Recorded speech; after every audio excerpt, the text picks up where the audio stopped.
Hello नमस्कार दोस्तों, आप सभी का हमारे YouTube channel pick the fight civil service academy में स्वागत है। आप सभी का बहुत बहुत अभिनंदन है आप सभी लोगों का।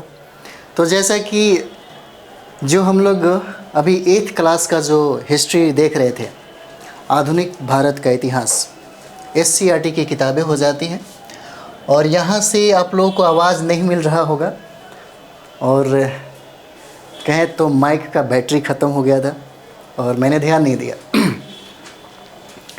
तो हम लोग यहाँ से स्टार्ट करेंगे। बहुत इम्पॉर्टेंट है आपके लिए ये जो टॉपिक है। यहाँ पे SCERT की किताबें हो जाती है, यह बहुत इम्पॉर्टेंट है। यह 8th क्लास की आधुनिक भारत का इतिहास है और यहाँ से प्रश्न पूछा गया है बहुत बार। BPSC ने यहाँ से बहुत बार प्रश्न पूछा है। यहाँ से बैकुंठ शुक्ल से प्रश्न रहा है और आपके लिए बहुत इम्पॉर्टेंट हो जाता है। अगर आप टीचर का एग्ज़ाम दे रहे हैं 3.0 4.0 की तैयारी कर रहे हैं और 70 BPSC की तैयारी कर रहे हैं तो आपके लिए बहुत ही महत्वपूर्ण हो जाता है, क्योंकि आप देखते हैं BPSC जो सिविल सर्विसेज है उसमें बहुत सारे सवाल हैं जो डायरेक्ट यही से पूछा गया है। अगर आप 6th क्लास से लेकर के 10th क्लास तक सर्व शिक्षा अभियान की जो बिहार सरकार की जो पुस्तक है, अगर आप इसका अध्ययन अच्छे तरीके से कर ले तो आपका PT क्लियर हो जाता है। कुछ मानक किताबें हैं कुछ सब्जेक्ट का, उसको ऐड कर लेते हैं तो PT कन्फर्म हो जाएगा। और हम आपको ये बात बताएं कि 70 BPSC के लिए एक कंप्लीट बैच स्टार्ट हो रहा है 20 अप्रैल से। 20 अप्रैल से कंप्लीट बैच स्टार्ट हो रहा है, जिसमें आपको history, geography, polity, economics, science, current affairs, math, Bihar special, जो भी आपके पास 8 सेक्शन जो है, 8 सेक्शन से जहां प्रश्न पूछे जाते हैं वो टोटल का टोटल 8 सेक्शन आपको पढ़ाए जाएंगे। और लगभग अगर आप यहां से ये क्लास अगर आप कंप्लीट करते हैं तो लगभग प्रश्नों की संख्या लगभग 110 प्लस आप कंप्लीट करके आएंगे। आपका PT एकदम 100% श्योर होगा। इस तरीके से आपके सब्जेक्ट का संदर्भ जो है वो सारा चीज़ें किया जाएगा। आप देख रहे होंगे अलग से SCERT और NCERT की भी क्लास चल रही है, आप वहाँ भी पढ़ सकते हैं, बहुत फ़ायदेमंद होगा। तो हम लोग 70 BPSC की बात करें तो 70 BPSC के लिए अभी PT का जो 20 अप्रैल से स्टार्ट करेंगे, 30 सितंबर के पहले लगभग 15 सितंबर तक ये सारा का सारा जो सब्जेक्ट है वो कंप्लीट हो जाएगा।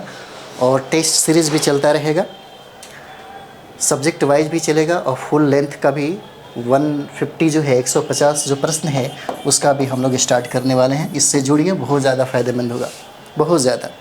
टीचर के लिए भी 4.0 के लिए भी इसका फ़ायदा आपको मिलेगा और 71 BPSC के लिए भी आपको बहुत ही ज़्यादा इसका बेनिफिट मिलेगा। तो चलिए हम लोग यहाँ से शुरुआत करते हैं। जब बिहार के सपूत ने भगत सिंह को हत्या के जिम्मेदार को मार डाला, है ना, बैकुंठ शुक्ल से बहुत सारे सवाल पूछे गए हैं। जैसे आप देखते होंगे बैकुंठ शुक्ल ने क्यों हत्या कर दी मुखबिरी का। आपको ये बात पता होगा कि भगत सिंह, राजगुरु और सुखदेव का फांसी इसलिए मिल गया ताकि वो व्यक्ति जो था, है ना, अब देखिएगा अगर हम लोग फणिनाथ घोष की अगर बात करें यहाँ पे और यहाँ पे बैकुंठ शुक्ल की बात करें, जो मुखबिरी की हत्या इन्होंने कर दिया, जिसके वजह से, उसके गवाही के वजह से भगत सिंह, राजगुरु और सुखदेव को फांसी की सज़ा हो गई। बैकुंठ शुक्ल से बहुत सारे सवाल पूछे गए हैं, आगे हम लोग देखेंगे। देखिएगा, कहता है कि बैकुंठ शुक्ल का जो जन्म है 1910 में होता है। 1910 ईस्वी में होता है और मुजफ्फरपुर में होता है, जो अब वैशाली के जलालपुर गांव में हुआ था। देखिए, गांव याद रखना बहुत ज़रूरी है। जलालपुर जो गांव है उसको याद रखना ज़रूरी है। इसलिए याद करना ज़रूरी है कि देखिएगा, चंपारण सत्याग्रह जब हो रही थी तो चंपारण के जो किसान थे राजकुमार शुक्ल, उनके गांव के बारे में BPSC ने पूछा था। तो ऐसे भी सवाल पूछे जाते हैं BPSC के द्वारा। इसीलिए बैकुंठ शुक्ल के बारे में पूछा जा सकता है कि किस गांव के थे, तो जलालपुर गांव में इनका जन्म हुआ था। और इन्होंने प्राथमिक शिक्षा, पूछा भी जा सकता है कि प्राथमिक शिक्षा इन्होंने कहाँ ग्रहण किया था, तो प्राथमिक शिक्षा इन्होंने मथुरापुर गांव के, याद रखिए मथुरापुर गांव के लोअर प्राइमरी स्कूल के शिक्षक भी बने थे बाद में। इन्होंने अपनी प्राथमिक शिक्षा अपने गांव में ही ग्रहण कर मथुरापुर गांव के लोअर प्राइमरी स्कूल के शिक्षक भी बने। और ये सवाल पूछा हुआ भी है, लोअर प्राइमरी स्कूल के शिक्षक भी बने। और उन्होंने 1930 के सविनय अवज्ञा आंदोलन में सक्रिय रूप से भाग लिया, है ना। 1930 में जब सविनय अवज्ञा आंदोलन हो रहा था तो उसमें सक्रिय रूप से इन्होंने भाग लिया और इन्हें गिरफ्तार कर पटना कैंप जेल में रखा गया, है ना। पटना कैंप जेल में रखा गया, ये भी सवाल पूछा जाएगा। 1931 में गांधी इरविन समझौते के बाद अन्य सत्याग्रहियों के साथ इनको रिहा किया गया। बाद में हिंदुस्तान सोशलिस्ट रिपब्लिकन आर्मी के संपर्क में आकर क्रांतिकारी बन गए, है ना। ये भी सवाल आपसे पूछा जा सकता है कि किनके संपर्क में आने के बाद जो बैकुंठ शुक्ल थे वो क्रांतिकारी बन गए, तो यही हो जाता है हिंदुस्तान सोशलिस्ट रिपब्लिकन आर्मी। आगे देखते हैं हम। देखिए फणींद्रनाथ घोष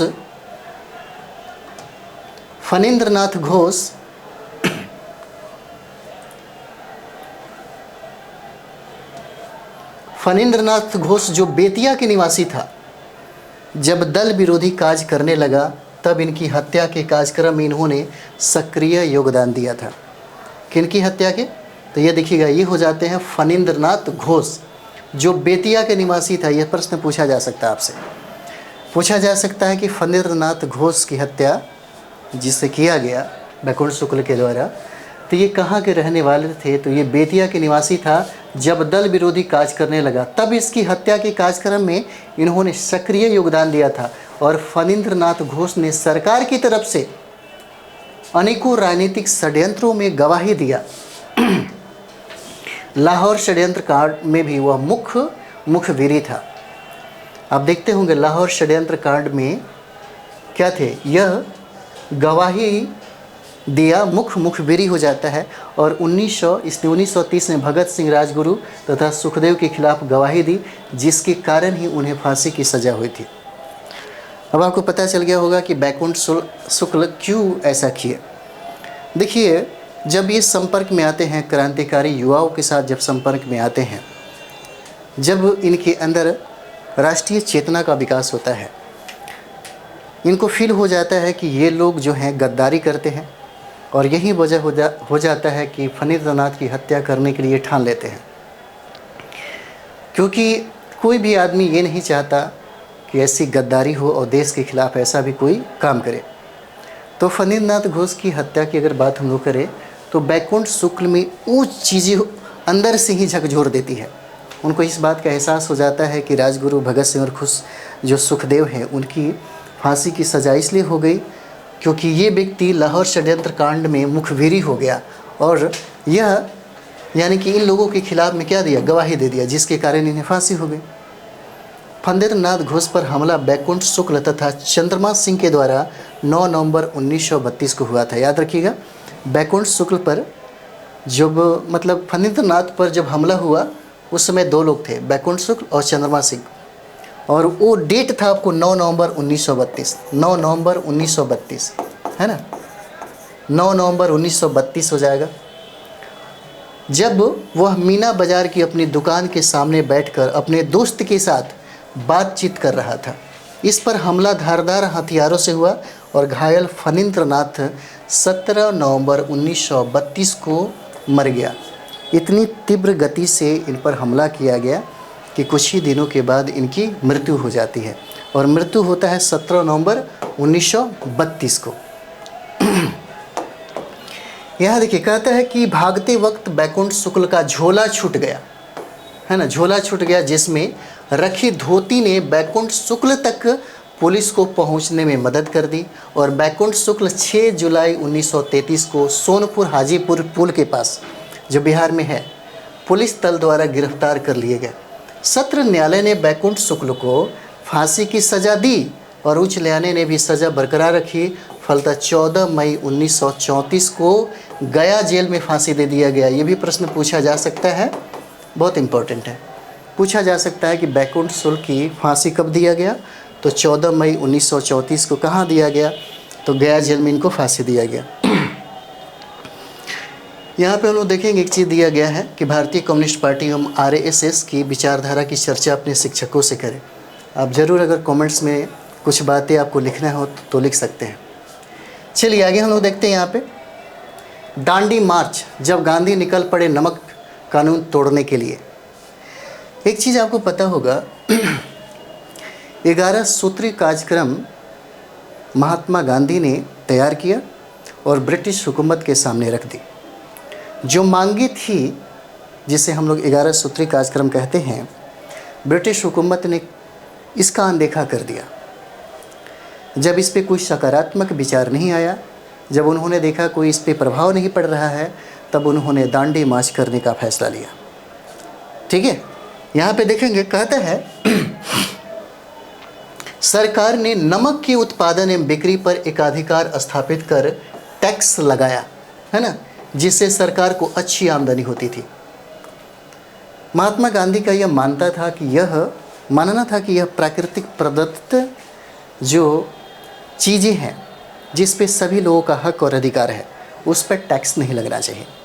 हालांकि ये टैक्स तो एक बहाना था। इसी बहाने के माध्यम से, रचनात्मक क्रियाक्रमों के माध्यम से महात्मा गांधी जन चेतना में अलग एक इसका दिशा और दशा देना चाहते थे, ताकि राष्ट्रीय आंदोलन को और तीव्र गति से सामने लाया जा सके। क्योंकि आप देखते होंगे बहुत सारे वक्त लग जाते हैं, बहुत सारे सहयोगी इनके साथ देते हैं।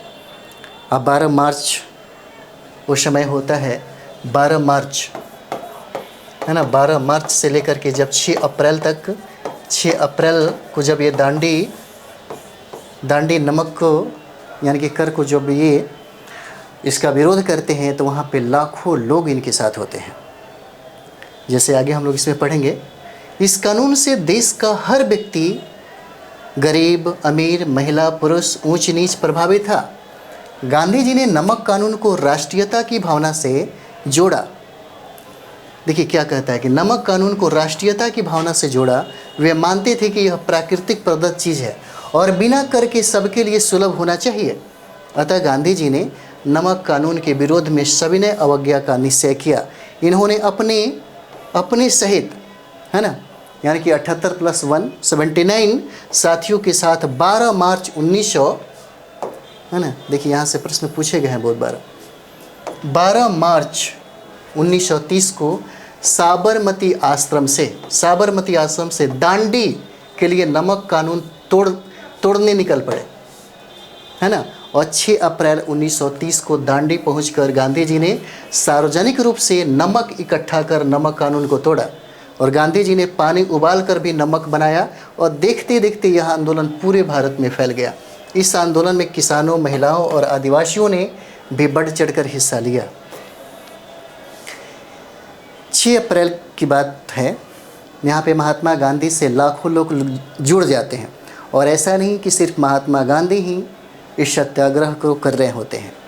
इसी समय इसका जो विस्तार हो रहा था, इससे प्रभावित होकर के बहुत ऐसे नेता थे, बहुत ऐसे राष्ट्रीय नेता थे जो अपने क्षेत्रों में भी नमक कानून को तोड़ने का, नमक कानून यानी कि सरकार के विरोध में वो बहुत सारे, मतलब समझिए कि नमक कानून को तोड़ने का भी प्रयास कर रहे थे। जैसे आपको हम बता दें यहाँ पे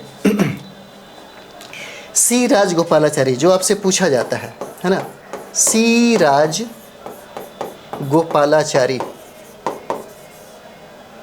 राजगोपालाचारी ने तमिलनाडु के, सी राजगोपालाचारी ने यहाँ पे लिख दिया जाए तमिलनाडु के, है ना, तमिलनाडु के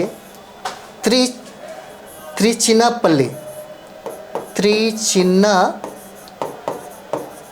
से, है ना, त्रिचिन्नापल्ली से विद्यारण्यम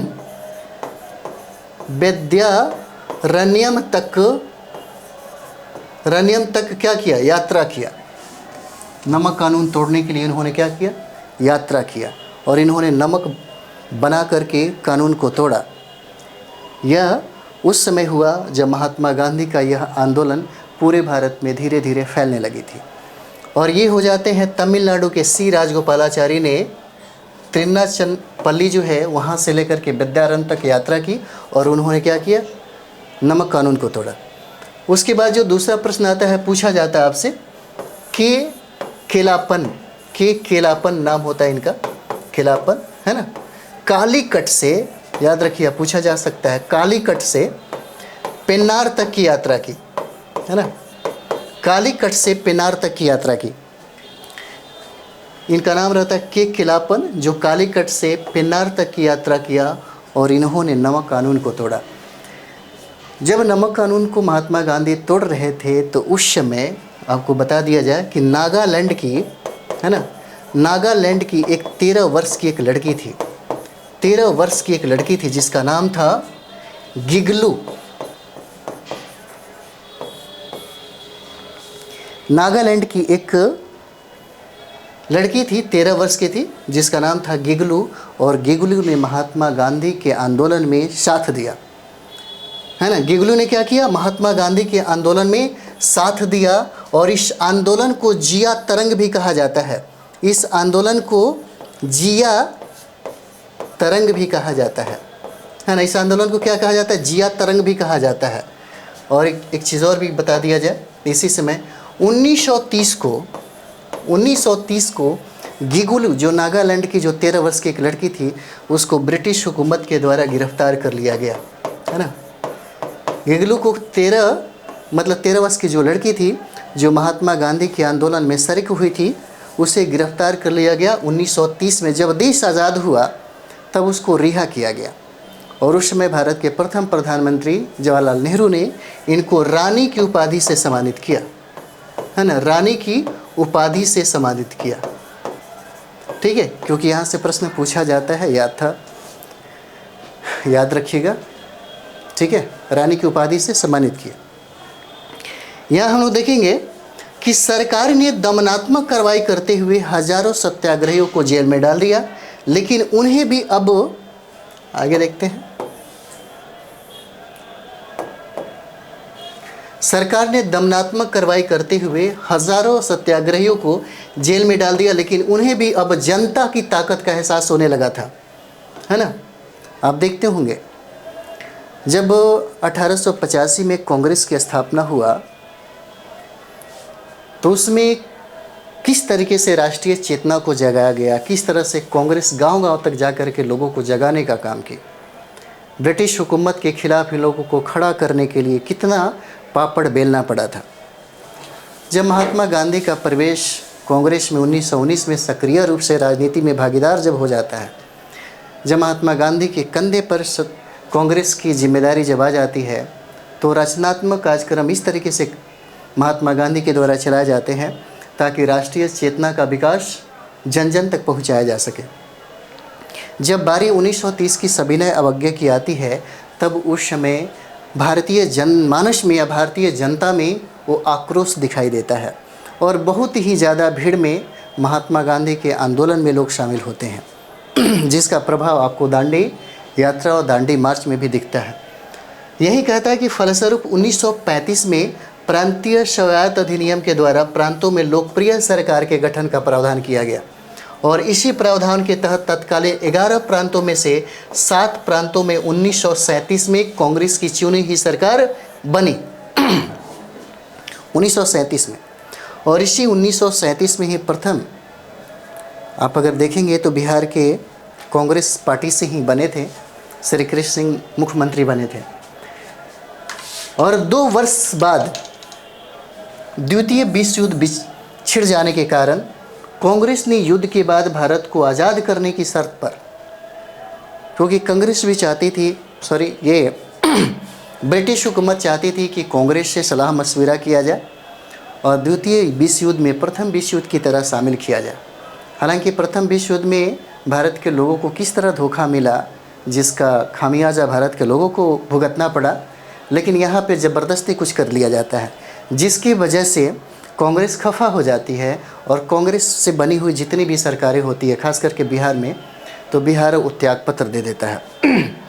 यहाँ पे देखेंगे युद्ध में सहयोग की बात की, लेकिन अंग्रेजी सरकार ने यह बात नहीं मानी, जिससे 1939 में कांग्रेसी सरकारों ने इस्तीफ़ा दे दिया, है ना। प्रांतीय स्वायत्तता संघ के अंदर रहते हुए अपने राज्य क्षेत्र में जनहित में स्वतंत्र निर्णय लेने का अधिकार हो जाता है। तो 1939 में हम लोग ये देखेंगे कि कांग्रेसी सरकारों ने क्या किया, इस्तीफ़ा दे दिया इस समय। उसके बाद 1939 से लेकर के 1942 के बीच में कुछ ऐसी घटनाएं घटती है जिसके बारे में हम लोग जिक्र भी करेंगे, जो प्रश्न पूछा जाता है ना। और उसके बाद हम लोग एंट्री करेंगे अंग्रेज़ों भारत छोड़ो 1942 में, ठीक है। तो हम लोग मिलते हैं अगले वीडियो में, तब तक आप लोग अच्छे से पढ़ाई करें और ज़रूर अपने दोस्तों के बीच में, साथी संगियों के बीच में कम से कम इसे शेयर करें। और सारे सब्जेक्ट जो हैं अब कंटिन्यू स्टार्ट हो जाएगा। तो चलिए मिलते हैं अगले वीडियो में। थैंक यू वेरी मच आप सभी लोग।